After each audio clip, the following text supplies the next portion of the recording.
Muchas gracias, diputado Zabalza. Tiene la palabra la diputada Victoria Donda.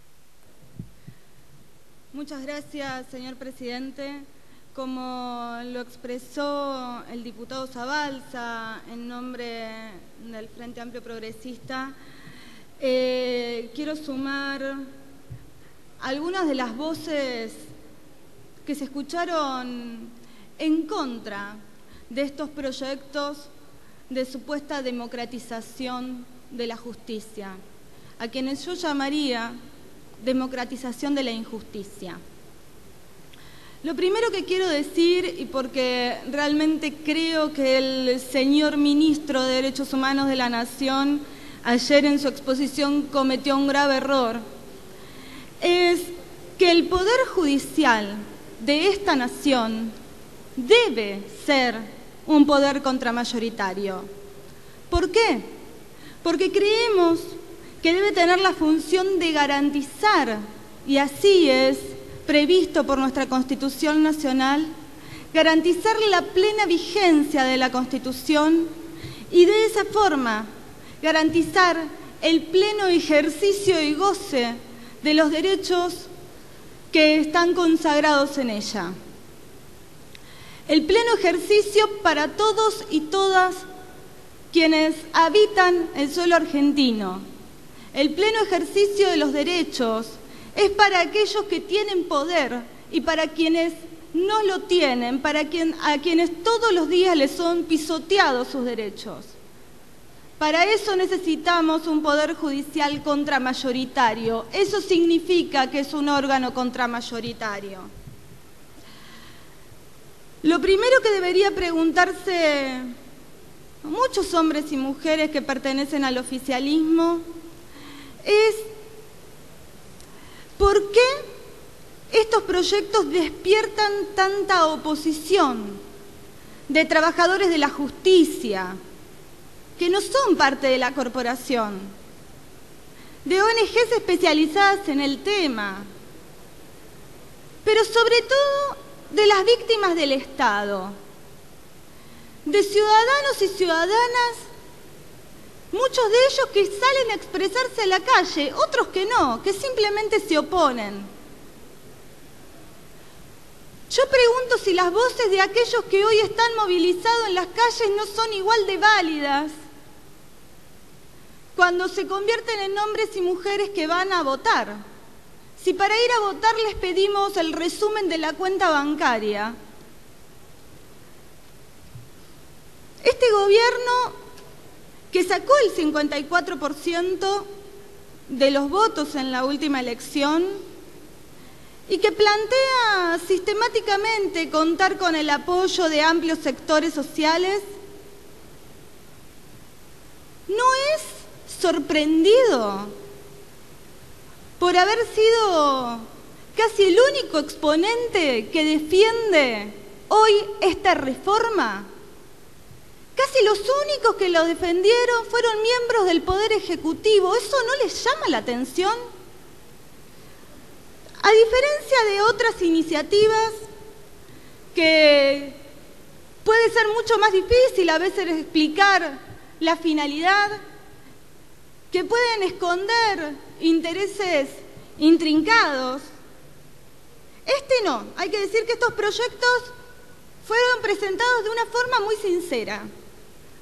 La presidenta, de forma honesta y directa, dijo: el que gana las elecciones gobierna los tres poderes.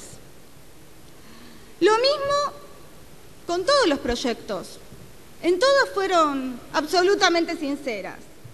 Cuando presentó el proyecto de medidas cautelares, la presidenta dijo: no puede ser que un juez suspenda los efectos de una ley de la Nación en un decreto, a pesar que lo diga la Constitución, dado que el juez es el último intérprete de la Constitución. Y si una ley va en contra de la Constitución, el juez tiene esa función otorgada por la misma.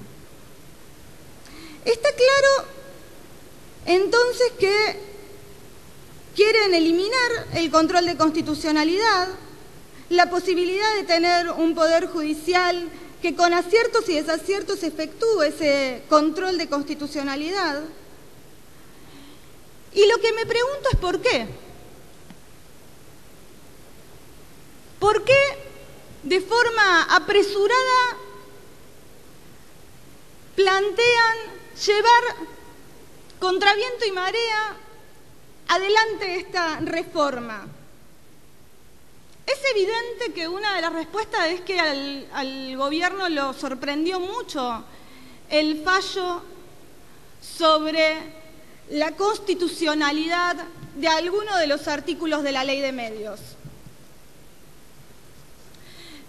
Pero lo que a mí me sigue sorprendiendo es cómo al oficialismo no le sorprendió nunca que, por ejemplo, los jubilados, parte de ese sector popular a quienes se les hace mucha mención, tengan que esperar más de 10 años para tramitar juicios de reajuste y cobrar sentencias que ya le han sido falladas por este Poder Judicial.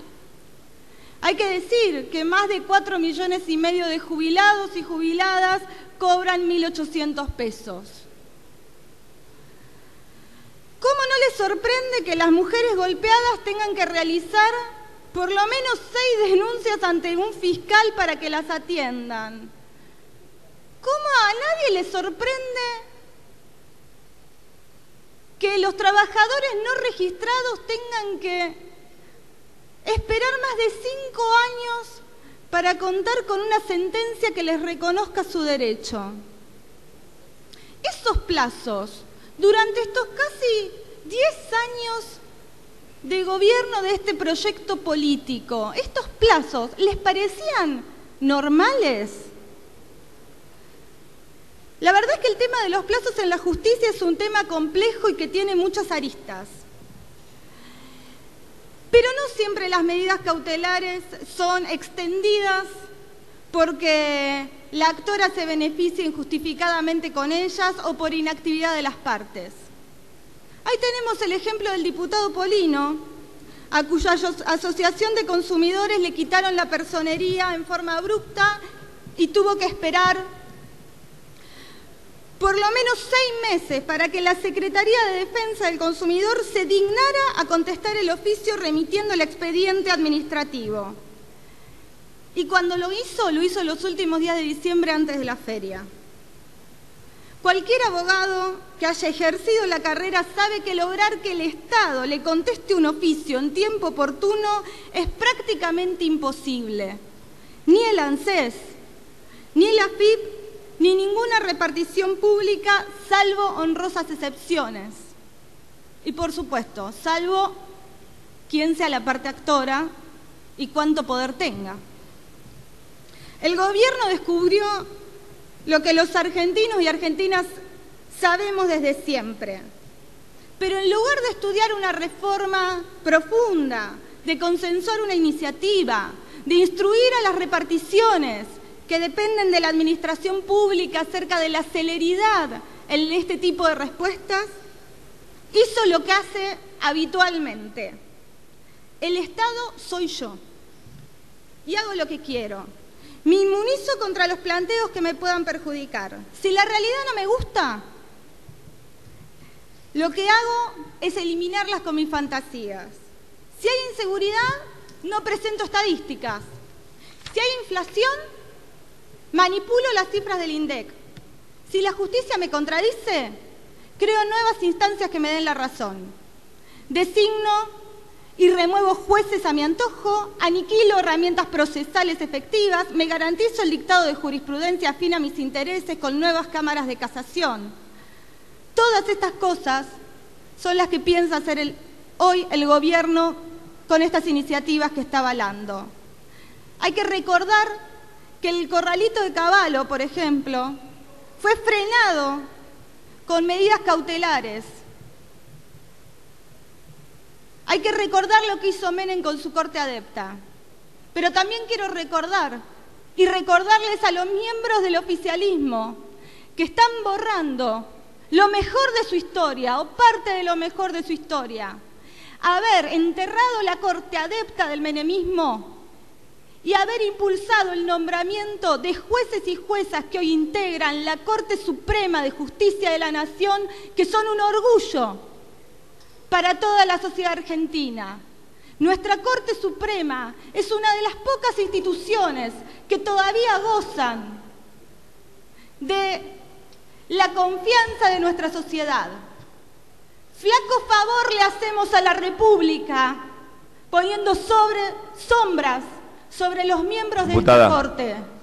Flaco favor, ya termino, señor presidente, flaco favor le hacemos a la democracia si seguimos avalando estas reformas que lo único que van a generar es poner al Poder Judicial de rodillas frente al Poder Ejecutivo. Y quiero recordar que gracias, diputada. En democracia los poderes se alternan y no siempre van a estar los mismos. Por eso nos oponemos a esta reforma, por eso creemos que democratizan la injusticia. Gracias. Gracias, diputada. Tiene uso de la palabra la diputada Laura Alonso y el diputado Federico Pinedo. No sé en qué orden lo harán. Diputado Federico Pinedo.